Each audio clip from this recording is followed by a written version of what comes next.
The morning sun reflected off the tall glass towers of Manhattan, scattering gold across the bustling city below. Inside the rush of professionals heading to work, one woman stood out, not because of glamour but because of quiet determination hidden behind tired eyes. Mia Turner clutched her worn leather portfolio against her chest as she hurried down Fifth Avenue, the sound of her shoes tapping in rhythm with her heartbeat. She was 25 years old, armed with a freshly ironed navy dress that had seen better days and a heart full of restless hope. After months of rejection letters, unanswered emails, and interviews that went nowhere, this opportunity felt like her final chance before giving up and returning to her small hometown in Vermont. Her mother's words echoed in her mind every time she felt weak. "You don't fail until you stop trying." Mia refused to stop. The email had said Reed International, Suite 2103, Fifth Avenue Tower, and she had memorized every detail the night before. She wanted this administrative assistant job so badly that she had practiced her introduction in the mirror for hours until her voice cracked. The elevator ride up the skyscraper felt like an eternity. Surrounded by executives in expensive suits, she kept her gaze lowered, hoping no one noticed the nervous energy pulsing through her. When the elevator doors opened on the 21st floor, she stepped out, smoothing the wrinkles from her dress. Her palms were sweaty, her heart racing. She found a sleek door that read, Reed Enterprises Executive Office, and without thinking twice, she took a deep breath and stepped inside. What she didn't know was that she had walked into the wrong office. The company she was supposed to interview with, Reed International Shipping, was 2 floors down. This one, Reed Enterprises, belonged to one of the most powerful billionaires in New York, Alex Reed, the CEO of a global investment empire that touched everything from technology to renewable energy. The moment Mia entered, the first thing she noticed was the silence. The reception area was empty except for a minimalist white desk, an abstract sculpture, and the faint hum of city noise filtering through the massive glass windows. Before she could question anything, a voice echoed from a nearby open door, a deep, calm tone that carried authority. "You may come in." She hesitated, clutching her portfolio tighter, and stepped into the office. It felt like stepping into another world. Floor-to-ceiling windows framed the skyline, while sleek black furniture gleamed under soft light. At the far end of the room stood a man in a tailored charcoal suit, his broad shoulders turned toward the view. When he turned around, Mia froze. His face was striking, sharp jawline, intelligent gray eyes, and an air of quiet power that made him seem untouchable. His hair was neatly styled, and even his watch looked like it could pay off her student loans twice over. He gestured for her to sit. "Miss Turner from the agency?" he asked, glancing briefly at a note on his desk. The name startled her. He already knew who she was. For a second, she thought maybe this was just how they operated. Maybe the agency had sent her name ahead. So she nodded and smiled nervously. "Yes, sir. Thank you for seeing me." He studied her with measured curiosity as she sat opposite him, the massive marble desk between them. "Tell me about yourself," he said simply.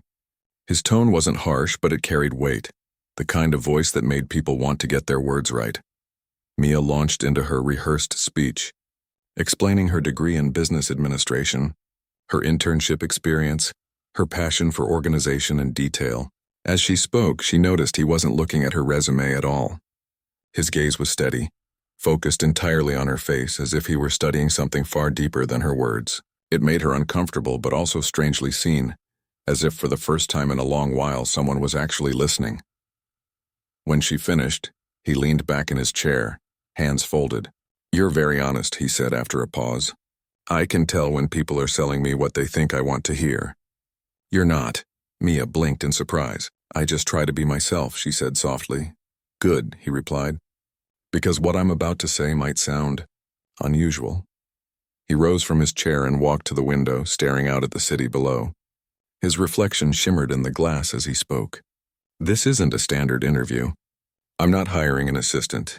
What I need is someone to play a very specific role." Mia frowned slightly. I'm sorry, I don't understand." He turned to face her again, and for the first time his expression softened, not cold or commanding, but almost weary.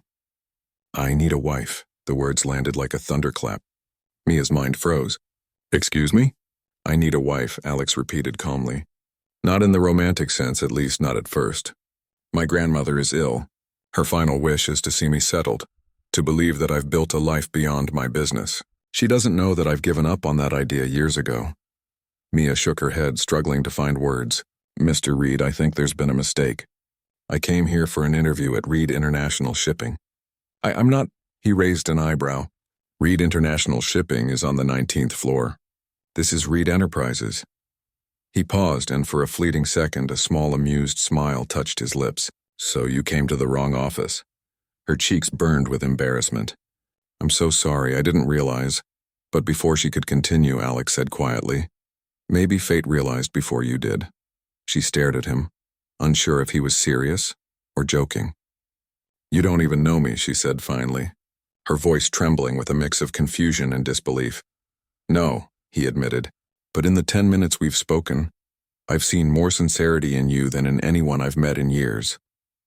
I've spent my life surrounded by people who smile for profit, who treat honesty as currency. You're different. You're not trying to impress me. That's exactly what I need right now. Mia's mind raced. You can't just hire someone to be your wife, she said, standing up, her instincts screaming that this was absurd. Alex remained calm.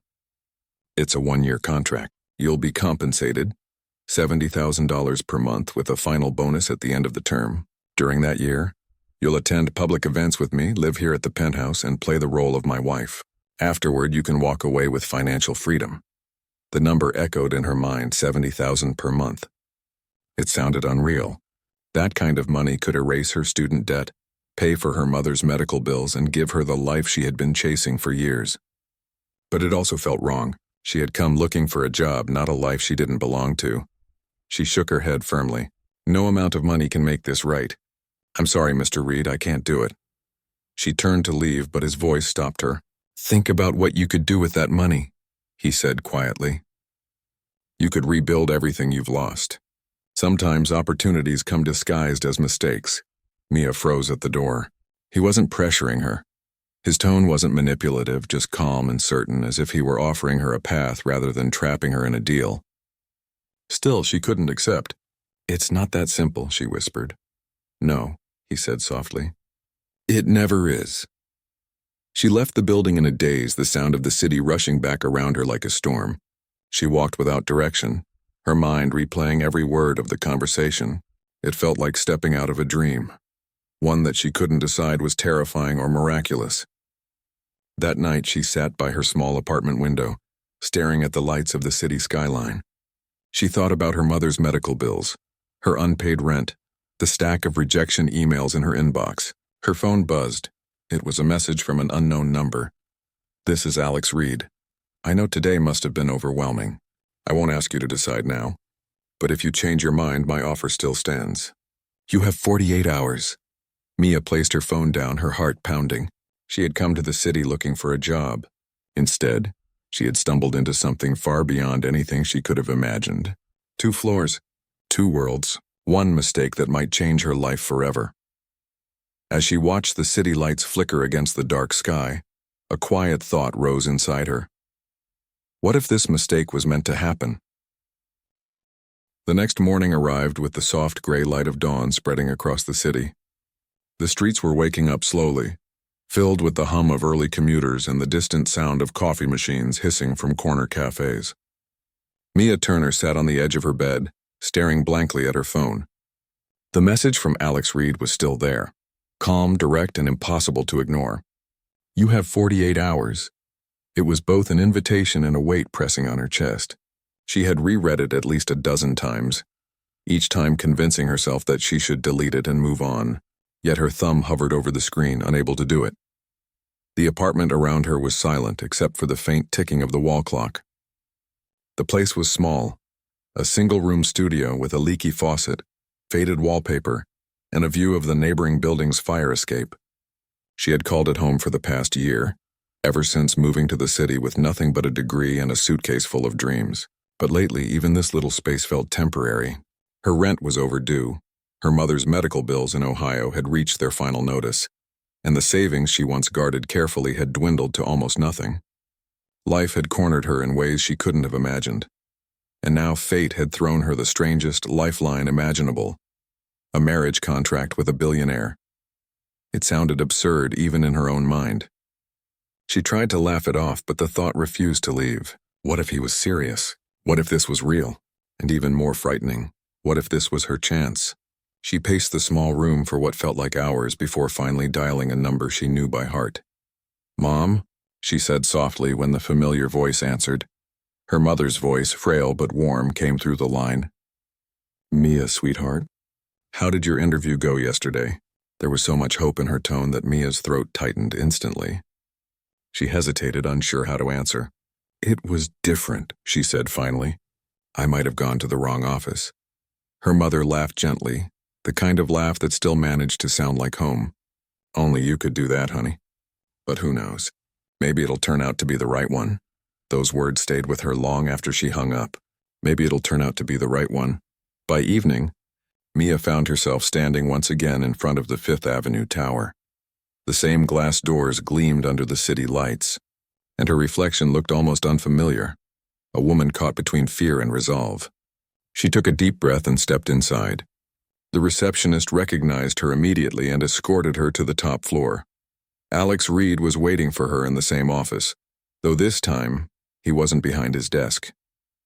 He stood near the window, a cup of coffee in hand, his posture relaxed but his presence commanding. The late afternoon sun cast sharp lines across his face, highlighting the calm authority in his gray eyes. When he turned and saw her, there was no surprise, as if he had known she would come. "You came back," he said simply. "I came to say no," Mia replied, her voice steadier than she felt. "But I wanted to do it in person. I didn't want to leave things unanswered." Alex set his cup down, a faint smile touching his lips. "That's what I expected you to say. You don't strike me as someone who runs from decisions." His confidence unnerved her. "I can't accept your offer," she said firmly. "It doesn't make sense. You don't even know me." He nodded slowly. "That's true. But what I do know is that you're honest, kind, and unafraid to speak your mind, even when it costs you something. I don't need a wife for love, Miss Turner. I need someone real, someone who won't lie to my grandmother with fake smiles and empty charm." Mia crossed her arms, her heart pounding. "So you're asking me to pretend to love you, live in your home, attend events, all for money?" "I'm asking you to give an old woman peace in her final days," he said quietly. "You'd be helping someone who doesn't have much time left, believe that her grandson finally found happiness. And yes, I'll compensate you for your time and sacrifice. It's not about the money, but about trust." Something in his tone disarmed her. It wasn't arrogance or manipulation. It was honesty, the same kind she valued in herself. Still, her mind screamed that this was madness. "You could hire anyone," she said, almost pleading. "A model, an actress, someone who could play the part perfectly." "I don't want perfect," Alex said, his voice firm but low. "I've spent my entire life surrounded by perfection that means nothing. I want genuine." Silence settled between them, deep and almost electric. For the first time, Mia saw something behind his stoic composure. Not confidence, but loneliness. The kind that came from years of being surrounded by people but feeling utterly alone. She recognized it because she had lived it too. Finally, she exhaled. "And after 1 year?" she asked softly. "After 1 year," he said, "you'll be free. You'll have enough money to live comfortably, pay your debts, maybe even start your own business if you want. I won't stop you. No strings attached." Mia closed her eyes for a moment, fighting the whirlwind of emotions inside her. Every instinct told her this was dangerous, not in a physical sense, but emotionally. It was a deal that could change her life forever, and not all change was easy. But there was also a voice, quieter but stronger, whispering that maybe this was the unexpected chance she had been waiting for. When she opened her eyes, Alex was watching her closely, waiting for her answer. "I'll do it," she said finally, her voice almost a whisper. "But on one condition." His brow lifted slightly. "What condition?" "That you never treat me like a prop in your story," she said.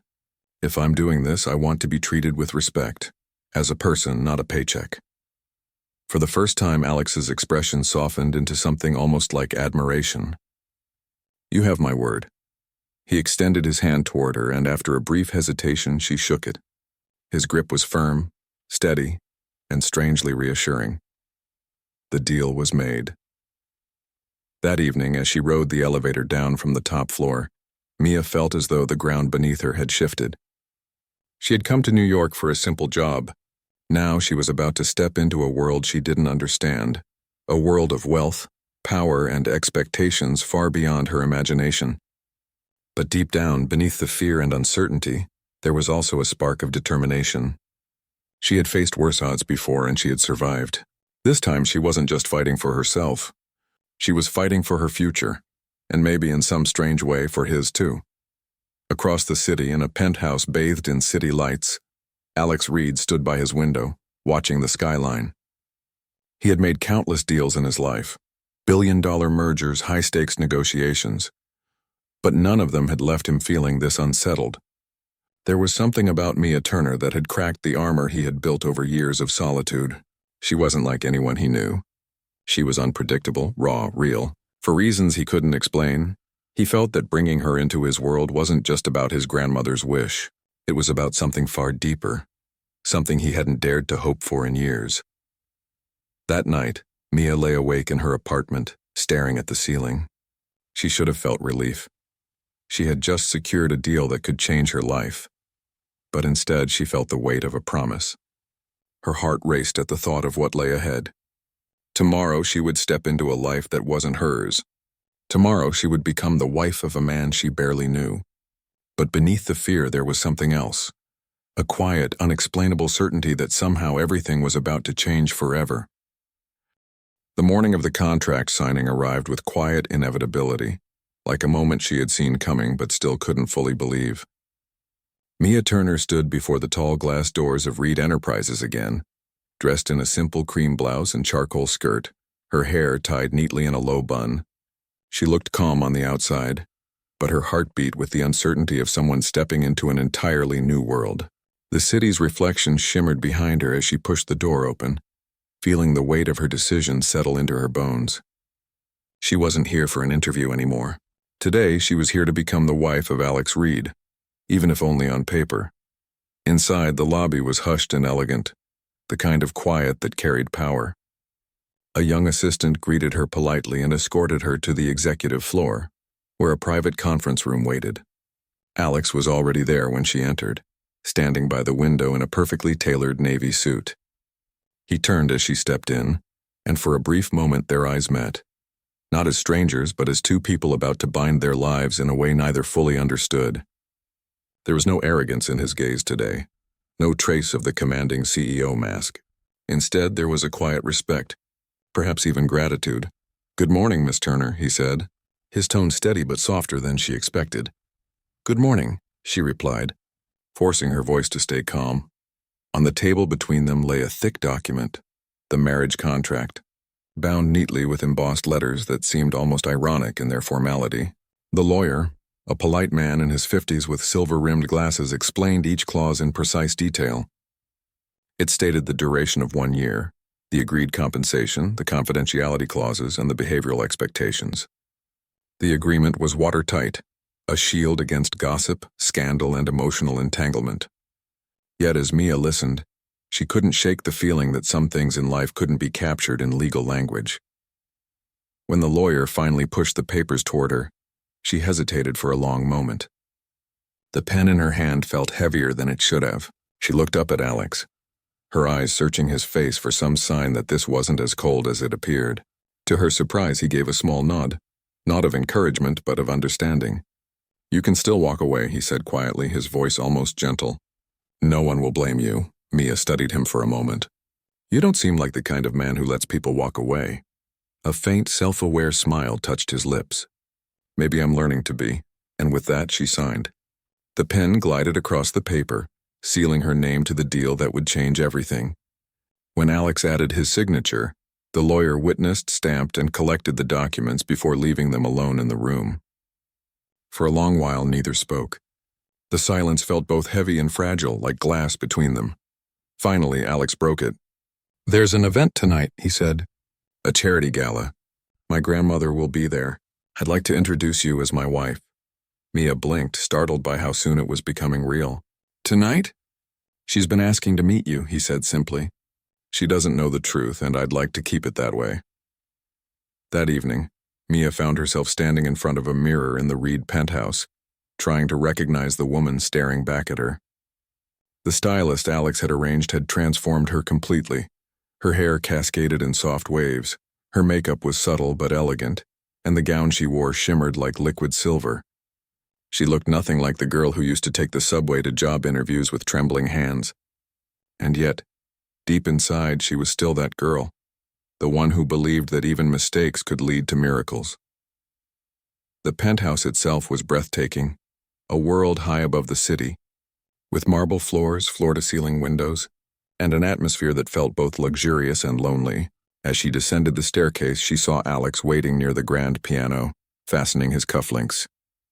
When he looked up, he paused briefly, his usually calm expression flickering with something close to surprise. "You clean up well," he said lightly, but there was warmth in his tone that hadn't been there before. "So do you," she replied, forcing a small smile. The gala was held at the Grand Meridian Hotel, an event space that sparkled under chandeliers and the hum of polite conversation. Cameras flashed as the city's elite arrived in limousines, their laughter blending with the distant sound of a string quartet. When Alex and Mia entered, the crowd turned subtly to acknowledge them. Whispers floated like smoke. The famously private billionaire now married, his new wife unknown to the press. Mia's hand rested lightly on Alex's arm as they made their way through the room. His posture was confident, his every move deliberate, yet his grip around her hand was firm, almost protective. She realized then that he wasn't just putting on a show. He was shielding her from the prying eyes of a world that would have torn her apart in an instant. When they reached his grandmother, seated near the stage in a wheelchair surrounded by family friends, Mia felt her nerves spike. But the moment she saw the elderly woman's face, kind, radiant, and alive with joy, her fear softened. "So you must be Mia," the woman said with a smile that reached her eyes. "I've heard so much about you." Mia knelt beside her, taking her hand gently. "It's an honor to meet you, Mrs. Reed." "Oh, please," the woman chuckled. "Call me Evelyn. And my dear, you're even more beautiful than Alex described." Mia glanced up at Alex, startled. He met her eyes briefly, his expression unreadable. "He described me?" she asked. Evelyn laughed softly. "He said you were strong, grounded, and had a kindness that reminded him of his mother. I worried for years that he'd never find someone who saw beyond his work. But looking at you, I see hope again." Mia's chest tightened, her throat thick with emotion. For the first time, she understood why Alex had done this. It wasn't just about appearances or reputation. It was about love, not his own, but his grandmother's. He wanted to give her peace before it was too late. As the night went on, Mia played her role with grace, though it hardly felt like acting anymore. She laughed when Alex made dry remarks. She listened when people spoke of business she didn't understand, and every time she felt nervous, Alex would glance at her briefly, a silent reassurance that she wasn't alone. Later, when they returned to the penthouse, the air between them had shifted. The silence wasn't awkward anymore. It was thoughtful, almost peaceful. Alex poured 2 glasses of water and handed one to her. "You were remarkable tonight," he said sincerely. "I was terrified," she admitted. "You didn't show it." He smiled faintly. "My grandmother adored you. She hasn't smiled like that in years." Mia looked at him for a long moment, then said softly, "You did a good thing tonight, not just for her but for yourself." He looked down, his jaw tightening slightly. "You think so?" "I know so," she said. "For the first time, I think you let yourself care again." For a heartbeat, he didn't answer. Then, with quiet honesty, he said, "I stopped caring a long time ago. Maybe this is my way of remembering how." That night, long after Alex had gone to bed, Mia stood by the window, looking out over the sleeping city. The skyline glittered like 1,000 unspoken promises. She thought about the strange path that had brought her here. A wrong turn, an impossible offer. A paper marriage that was beginning to feel like something more. She didn't know what the next 11 months would bring. But for the first time in years, she didn't feel lost. Somewhere between his walls of solitude and her fragile hope, something real was beginning to form. Not love, not yet, but understanding. And sometimes understanding was the seed from which all love eventually grew. The months that followed the gala passed with a quiet rhythm neither Mia nor Alex could have predicted. What began as a contract built on necessity slowly started taking the shape of something more human, something neither of them dared to name. The penthouse, once cold and silent, had begun to change. The curtains were no longer drawn all day. The kitchen that once smelled of nothing now carried the faint warmth of morning coffee and freshly baked bread, and the grand piano near the window no longer gathered dust. Sometimes, in the early hours when the city was still asleep, Mia would find Alex sitting there in his shirt sleeves, his fingers lightly tracing the keys, not playing a tune but touching them as if remembering one. She never interrupted him during those moments, but somehow he always sensed her presence. He would turn slightly, their eyes would meet, and the silence between them would feel more intimate than any conversation. It surprised her how easily she had adapted to this new life. There was a routine now, breakfast shared in unspoken comfort, evenings spent attending charity meetings or family dinners with Evelyn, and late nights when both worked quietly from different corners of the same room. Yet beneath the calm surface there lingered a current of emotion neither of them had addressed. The lines between reality and arrangement were starting to blur, and neither of them wanted to be the first to admit it. One afternoon, as the first snow of winter began to fall across the skyline, Alex invited Mia to his office. It was unusual. He rarely mixed his work life with their personal arrangement. When she arrived, he was on a call, his tone clipped and professional. He gestured for her to sit, but she couldn't help noticing the tension in his posture. When the call ended, he exhaled sharply and leaned back in his chair, rubbing his temples. "Bad day?" she asked softly. He glanced up, almost startled by her gentleness, and nodded. "The board wants to sell one of our community outreach divisions, the one that funds after-school programs. They think it's not profitable. That program helps hundreds of families," she said, her brow furrowing. "You can't let them shut it down." "I know," he replied quietly, his voice low and weary. "But logic doesn't always win in boardrooms. To them, numbers matter more than people." She hesitated, then walked to his desk standing across from him. "Then maybe they need to see the people behind those numbers," she said. "Let me help. I can prepare a proposal. Something that shows how much the program means to the community. Sometimes compassion can convince where profit can't." He looked at her for a long moment, his expression unreadable. Then slowly a faint smile curved his lips. "You never stop surprising me, Mia Turner. Is that good or bad?" she asked with a small smile. "Very good," he said quietly. Over the next few days they worked together on the presentation. It was the first time Alex allowed someone into his world of endless meetings, contracts, and strategy sessions. He had always been a man who thrived in control, but with Mia, he didn't feel the need to dominate every decision. She brought something different, a warmth that balanced his logic, a perspective that reminded him of the human side of every choice. They spent hours in his study, surrounded by documents and coffee cups, discussing ideas that stretched far beyond business. Sometimes she'd catch him watching her when she was focused, his gaze thoughtful, almost protective. On the night before the board meeting, they reviewed the final draft together. Mia sat across from him, her hair tied loosely, a pencil tucked behind her ear. "You look tired," he said softly. "You should rest." "I could say the same to you," she replied with a small laugh. "Besides, I don't think either of us will sleep tonight." He leaned back, studying her face under the warm lamplight. "You know," he said after a moment, "I built this company from nothing but ambition. I thought if I achieved enough it would fill the emptiness. But success is loud and loneliness is louder." She looked up from the papers, her voice gentle. "Maybe you weren't meant to fill the emptiness with things, Alex. Maybe it was meant to be filled with people." Their eyes met across the table, and for a long, quiet moment, neither looked away. The air felt heavy with things unsaid, emotions unspoken but understood. He finally cleared his throat and stood. "You should get some rest," he said softly, breaking the tension.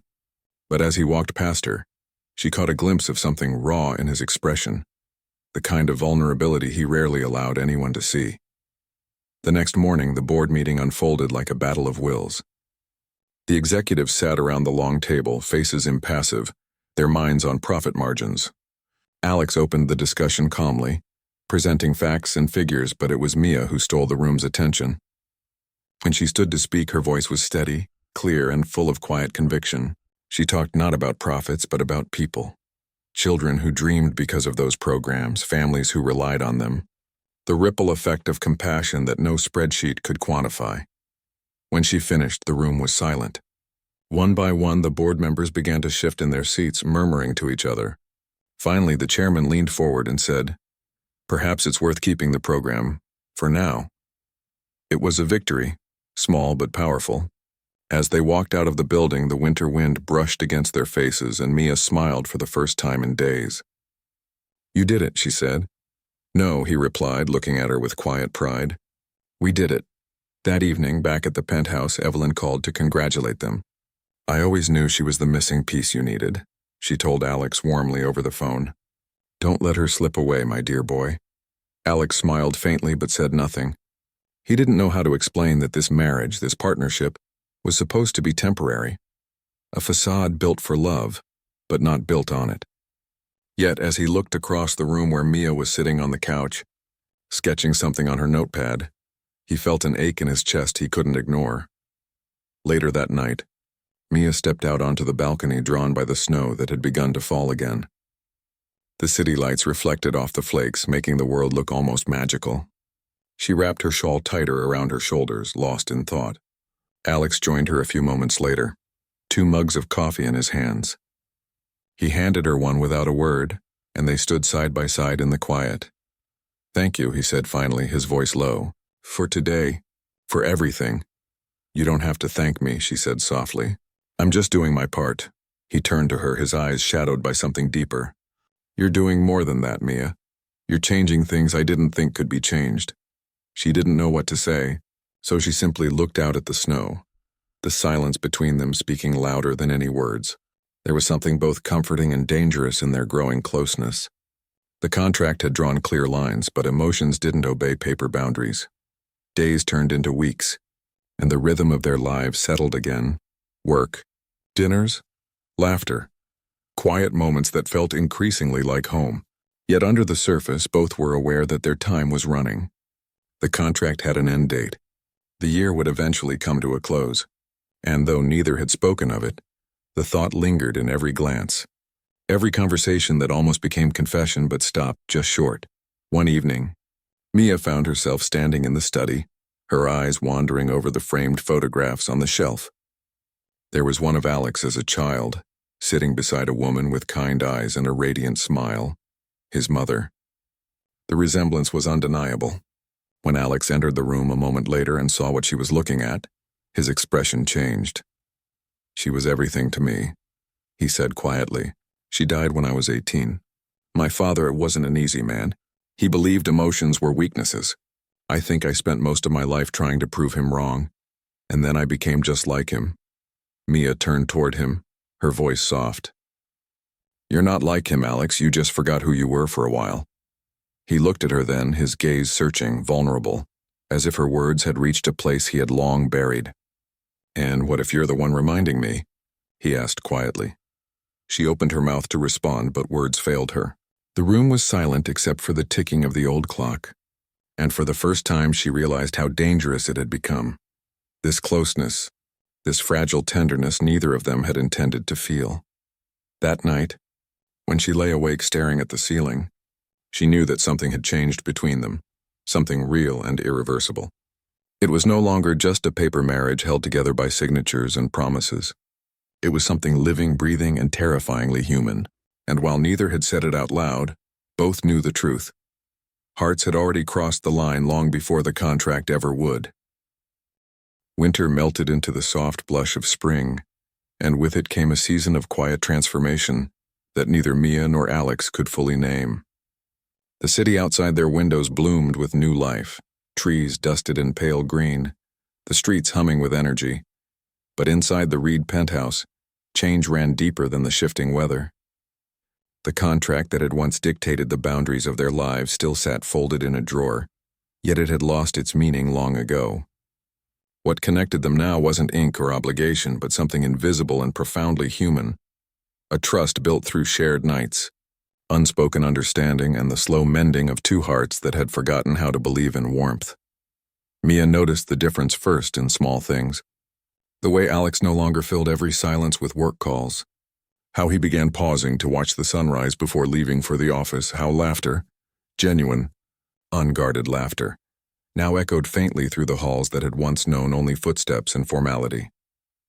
He had begun visiting the community programs they had fought to save.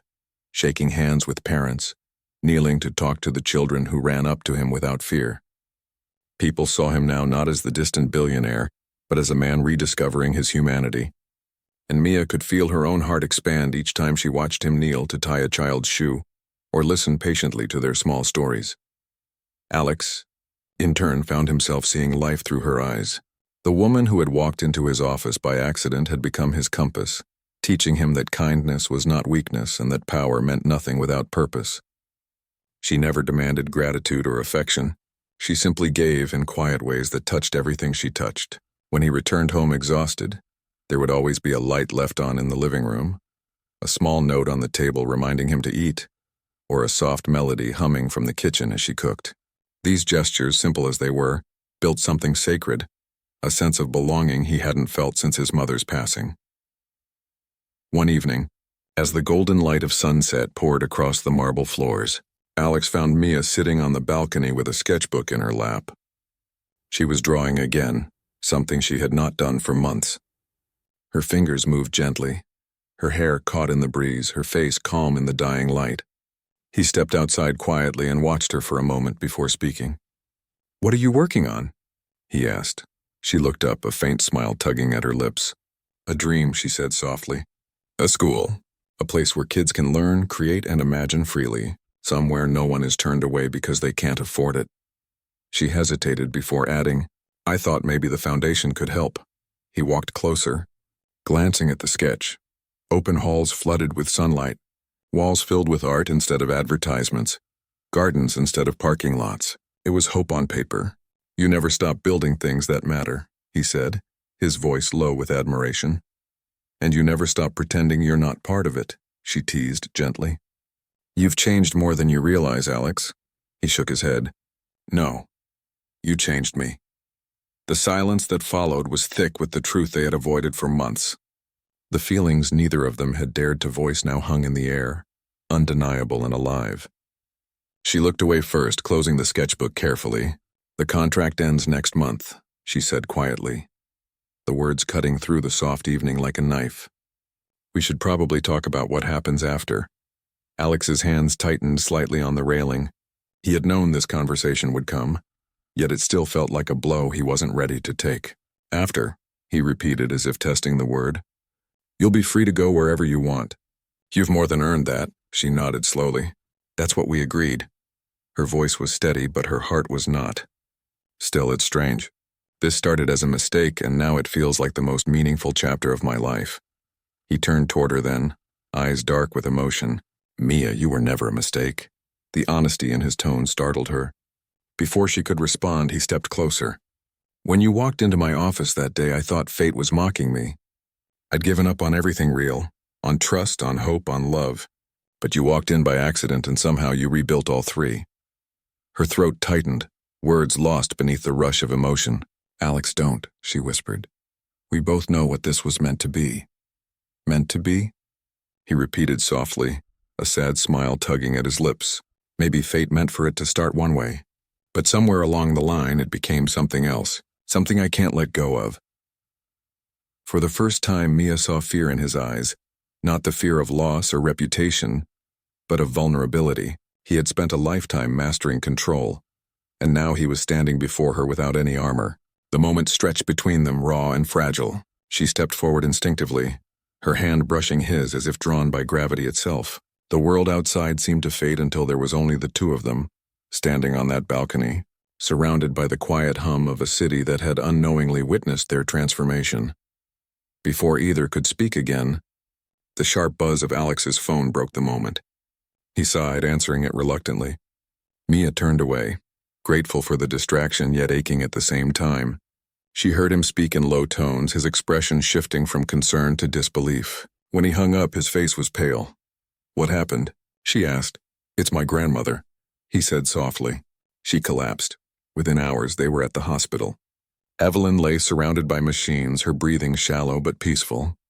The doctors assured them she was stable, but the sight of her frail figure broke something inside Alex. He held her hand and whispered words Mia couldn't hear, his voice trembling for the first time since she'd met him. Later, when they were alone in the waiting room, Mia sat beside him in silence. He didn't speak for a long time. When he finally did, his voice was barely audible. She told me once that love isn't found in grand gestures, but in quiet presence. I didn't understand it until you. Mia placed her hand over his, her touch grounding. She's right, she said softly. Love is being there when the world falls apart, and you're not alone in that anymore. Evelyn recovered slowly over the next week, enough to return home under careful watch. Before leaving the hospital, she asked to speak with both of them privately. I don't have many days left, she said with a gentle smile. But I've seen more in the two of you than most people see in a lifetime. You think you fooled me with your little arrangement, but love doesn't hide very well. Don't waste it by pretending it isn't real. Neither of them could respond. They could only hold her hands, tears welling in their eyes. A month later, the contract expired quietly. No signatures, no discussions, no ceremonies. On the morning it ended, Mia packed her suitcase with trembling hands. She had told herself she would leave gracefully, without drama, the way she had arrived. But as she looked around the penthouse, at the small potted plants she'd brought, the sketches taped to the refrigerator, the faint echo of laughter that still lingered in the air, she realized she was leaving more than just a place.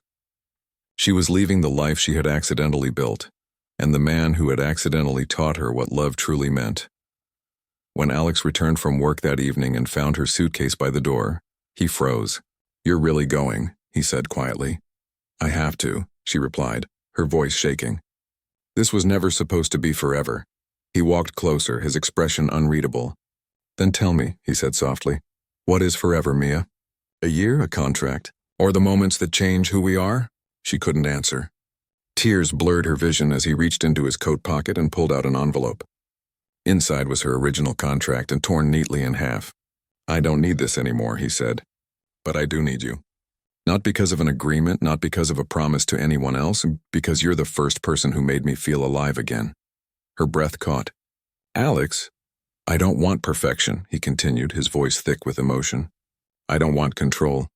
I just want the woman who walked into my life by accident and made me believe in purpose again. Stay. Not as part of a contract, but as my choice. For a long moment, time seemed to stand still. The city lights flickered behind them, the sound of distant traffic fading into nothing. And then finally she stepped forward, her hand finding his. Then let's start over, she whispered. No contracts. No pretending. Just us. He smiled, a rare, unguarded smile that reached his eyes.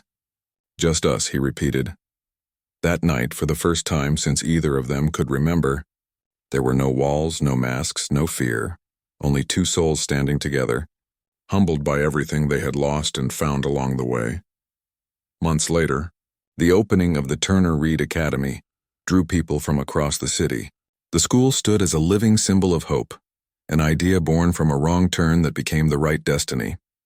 Evelyn watched from her wheelchair, her eyes bright with pride as Alex and Mia cut the ribbon together.